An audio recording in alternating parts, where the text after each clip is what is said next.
we're going to win this race. Just look at what has happened since yesterday. 24 hours, we were behind in Georgia. Now we're ahead, and we're going to win that state. 24 hours ago, we were behind in Pennsylvania, and we are going to win Pennsylvania. And now we're ahead, but we're winning in Arizona, we're winning in Nevada, and in fact, our lead just doubled in Nevada. We're on track to over 300 electoral votes, electoral college votes. And look at the national numbers. We're going to win this race with a clear majority of the nation behind us. We've gotten over 74 million votes. Let me repeat that, 74 million votes. That's more than any presidential ticket has ever gotten in the history of the United States of America. And our vote total is still growing. We're beating Donald Trump by over 4 million votes. And that's a margin that's still growing as well. One of the things I'm especially proud of is how well we've done across America. And we're going to be the first Democrat to win in Arizona in 24 years. We're going to be the first Democrat to win Georgia in 28 years. And we've rebuilt the blue wall in the middle of the country that crumbled just 4 years ago. Pennsylvania, Michigan, Wisconsin, the heartland of this nation. I know watching these vote tallies on TV moves very slow, and as slow as it goes, it can be numbing. But never forget, the tallies aren't just numbers. They represent votes and voters, men and women who exercise their fundamental right to have their voice heard. And what's becoming clear each hour is that record number of Americans of all races, faiths, religions chose change over more of the same. They've given us a mandate for action on COVID, the economy, climate change, systemic racism. They made it clear they want the country to come together, not continue to pull apart. The people spoke, more than 74 million Americans, and they spoke loudly for our ticket. But while we're waiting for the final results, I want people to know we're not waiting to get the work done and start the process. Yesterday, Senator Harris and I held meetings with groups of experts on public health and the economic crisis this country is facing. The pandemic, as you also know, is getting more worrisome all across the country.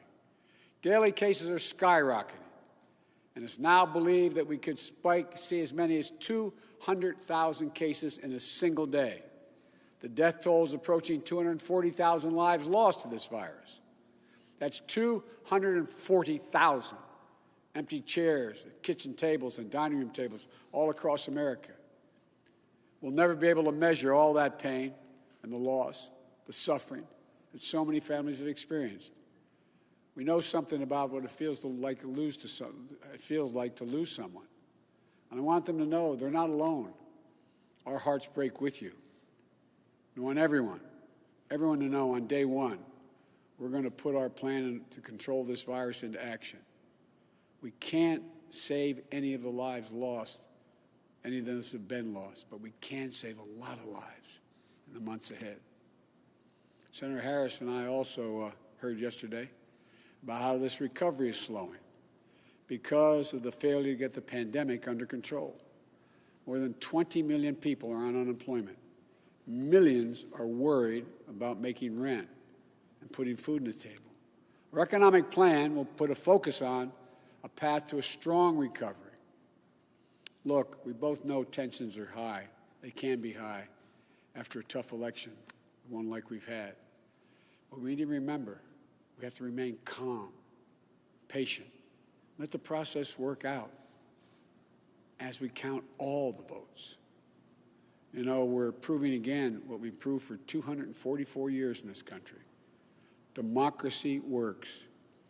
Your vote will be counted.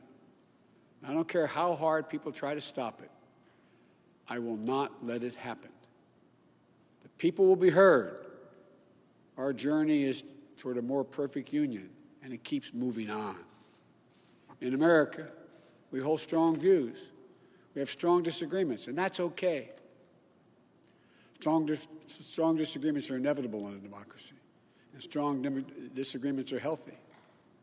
They're a sign of a vigorous debate, of deeply held views. But we have to remember, the purpose of our politics isn't total, unrelenting, unending warfare. No, the purpose of our politics, the work of the nation, isn't to fan the flames of conflict, but to solve problems, to guarantee justice, to give everybody a fair shot, and to improve the lives of our people. We may be opponents, but we're not enemies. We're Americans. No matter who you voted for, I'm certain of one thing. The vast majority of almost 150 million Americans who voted, they want to get the vitriol out of our politics. We're certainly not going to agree on a lot of issues, but at least we can agree to be civil with one another. We have to put the anger and the demonization behind us. It's time for us to come together as a nation to heal. It's not going to be easy, but we have to try. My responsibility as president will be to represent the whole nation.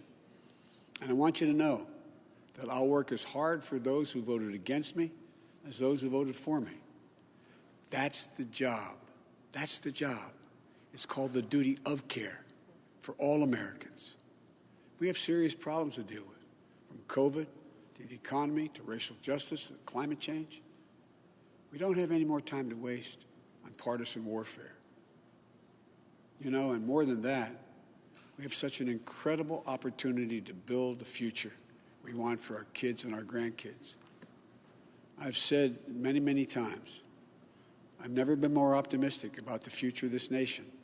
There is no reason we can't own the 21st century.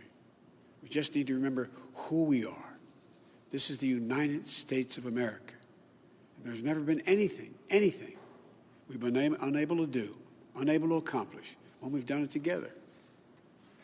I hope to be talking to you tomorrow. I want to thank you all, and may God bless you, and may God protect our troops. Good night.